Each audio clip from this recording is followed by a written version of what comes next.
The Boys Season 3, Episode 6. I don't even know where to start, but I have an idea.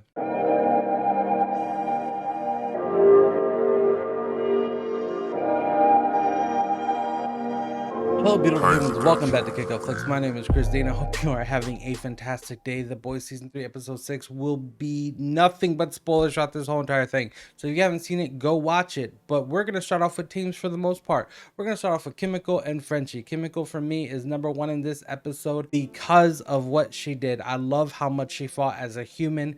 Didn't have superpowers. She wasn't a soup. She wasn't invincible. She had no healing or super strength or anything like that. She could literally die, and she fought as hard as she possibly could, and I am so excited. I really hope she does survive after this fight, because she put it all in and she came out on top.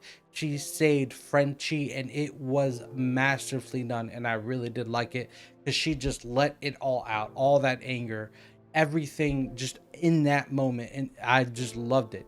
Another team that I really did like and was very surprised was Mother's Milk and Starlight. I didn't think that Starlight was going to be Mother's Milk anchor to find out so much more information about Mother's Milk, on why he is, where that OCD came from, just who he is as a person, because that is very important. That is information that we are finding out about a character, and that's what I really like.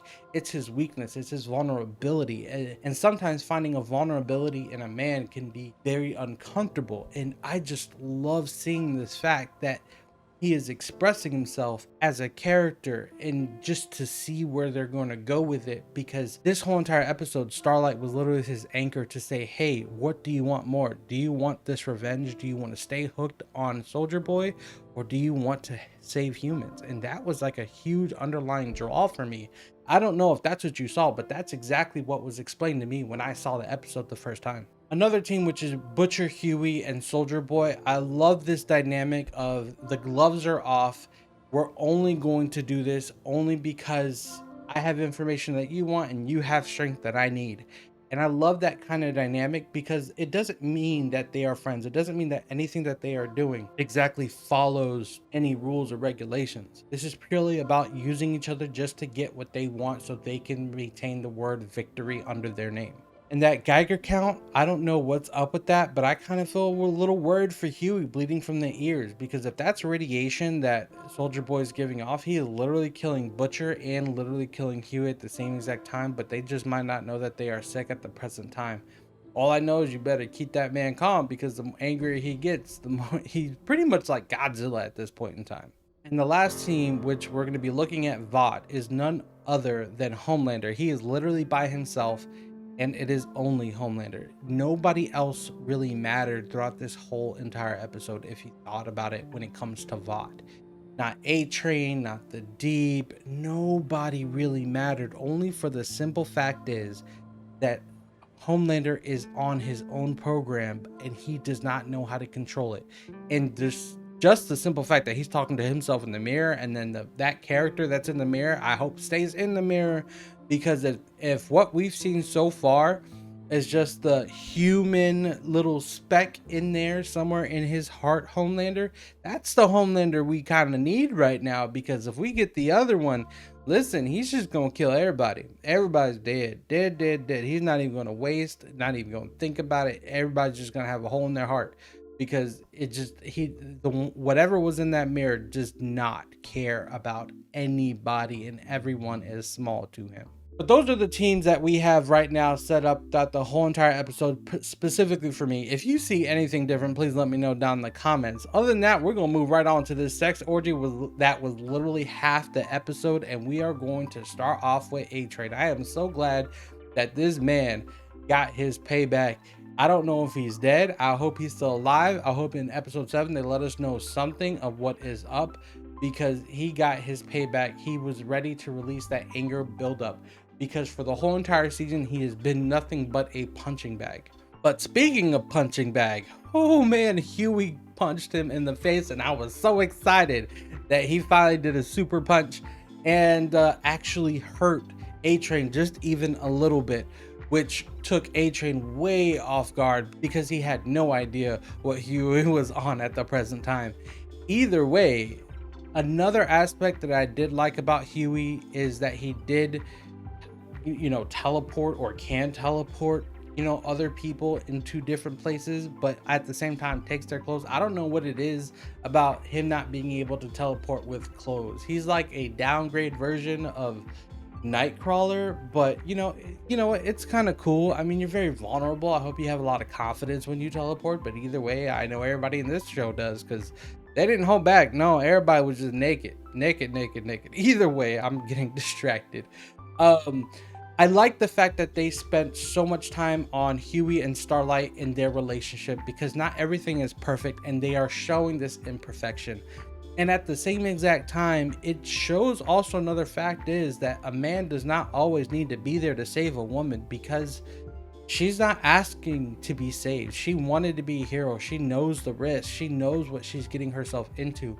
She's realized that she's gone a little bit too deep, and she's willing to stay on the right side of the line in order to make sure things get done the correct way, which also is a very reminder of Mother's Milk. And that, I think, that is used to keep us kind of honed into some version of humanity in this show, because a lot of it is just not humane. But either way, I just like the fact of Huey also showing this type of character that it's like he wants to save her, but at the same exact time, what he thinks he's doing right is just for selfish reasons, and Starlight's not standing up for it. And I really do like that aspect. Now, moving on to Starlight's teammate, Mother's Milk, he almost made a huge mistake by going after Soldier Boy by himself, especially as a regular human. How are you just gonna literally put up your dukes thinking you're gonna go blow for blow with Soldier Boy? Soldier Boy's just looking at you like, you just want to do this? But Butcher once again comes in and saves the man from doing something stupid. I like that, because it shows that no matter how far Butcher is willing to go, he is still loyal to his friends. He is still there. He is there to protect and be with his friends, and that is respectful enough to say that there is a line that Butcher will not cross. He is not sacrificing any of his friends just to get at Homelander, even if it's for a cheap shot. He is willing to go toe to toe and be a man about it, however you may take that, or be the type of human he wants to be, as far as this character is developed so far. And that also makes me think that Butcher is also being a anchor toward Mother's Milk at the same exact time, only for the simple fact of the matter is he's not letting Mother's Milk get exactly what he wants. And the person who did help him out with that after, the big, fire blast throughout the whole entire house was none other than Starlight. And when she came through and says, what do you want more? Do you want Soldier Boy, or do you want to save these people? We really need to save these people. And guess what? He picked the high road once again. And this is why the humanity is still saved in the show, because Starlight and Mother's Milk, they went and did what they have to do and let the supers just kind of brawl it out, because who knows what was going to happen.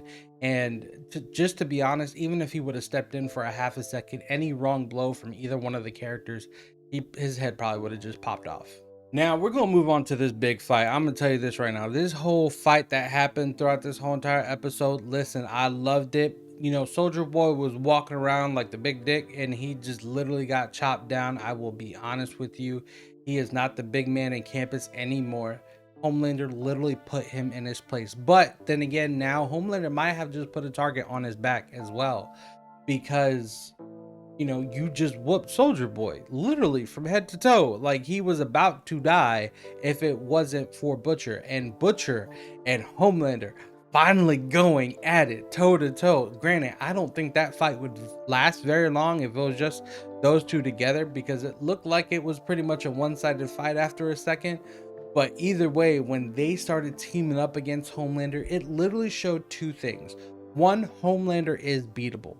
With enough heroes, you can potentially beat or knock out Homelander long enough to do whatever you got to do.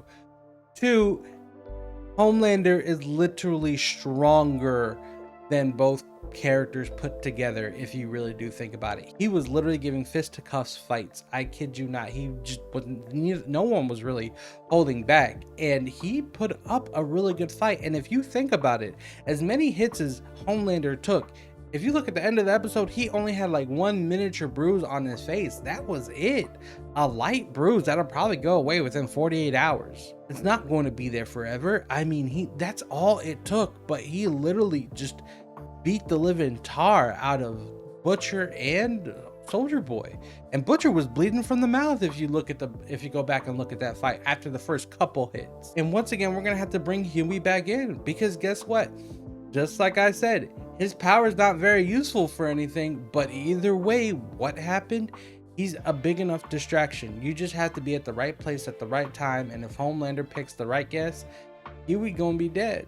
At the end of the day, it's gonna take a lot more than 3 soups just to hold down Homelander, because he literally just flew through them. And I think Homelander really knew that he lost this fight, but him finally losing a fight probably opened up Pandora's box. Just him staring at the mirror and not saying anything is a little bit more scarier, because I think they probably destroyed whatever's last of his humanity, because he just wanted a fair fight between Butcher and Homelander, and the rest of the world can just burn.